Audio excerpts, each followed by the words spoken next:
humawak, I'm 32 years old. Pumasok kita ng Luzon, I'm a nursing attendant.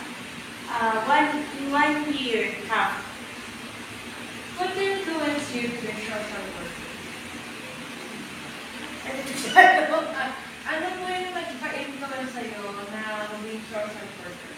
Sa ganito, na ano lang, talagang nasa ano ko na rin, ang pagiging ng pagiging sa pagiging social worker dito. Ano po yung main task or responsibilities sa trabaho?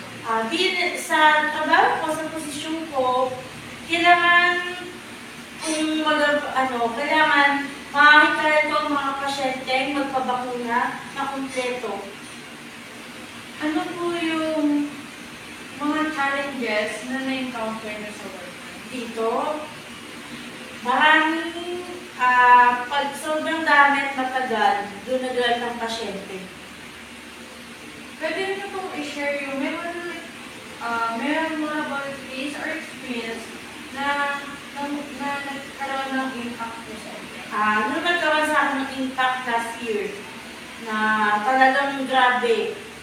Well, simula umaga, 5 a.m. to 7 p.m., ginagabi ako ng uwi. Kasi sobrang dami ng pasyente, doon pa lang ako maglinis dito sa work ko, sa clinic. Kasi bago umuwi, kailangan malinis muna yung ano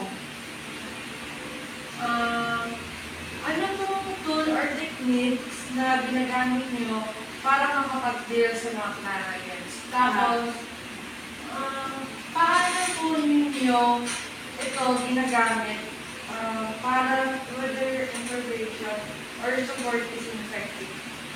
Gaya na sa strategy na ginagawa ko, hinahati ko ang mga pasyente. May oras na talaga. Ginagawa ko lang, may oras na gantong oras sa umaga, hahatiin ko sila, tapos yung susunod na yung gantong pasyente, muna ko lang i-jaga ng nurse, hinahati-hati namin sa time ngayon.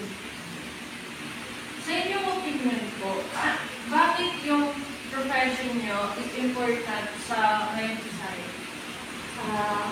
Sa akin,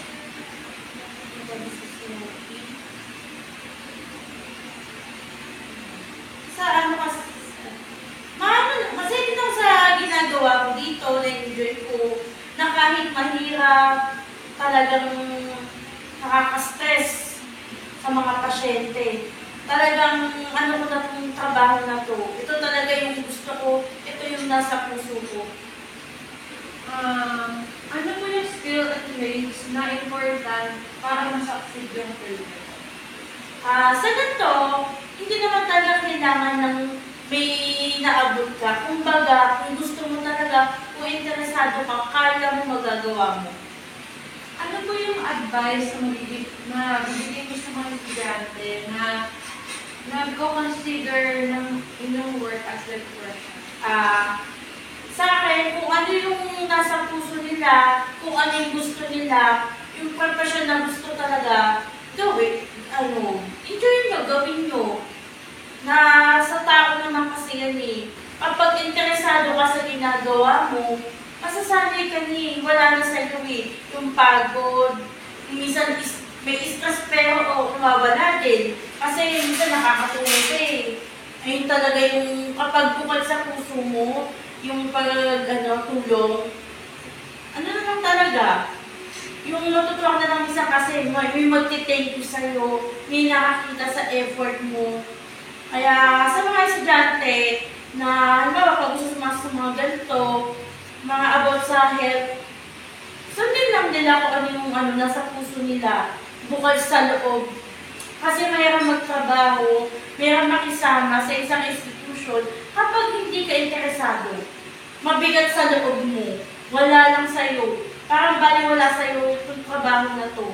Yung kahit anong sabihin sa'yo, anong push sa'yo, wala lang. Hindi mo talaga kayang i-feel yung sarili mo sa isang work. In the scale of 1 to 10, na bilang 10 yung pinaka-highest and 1 yung the lowest.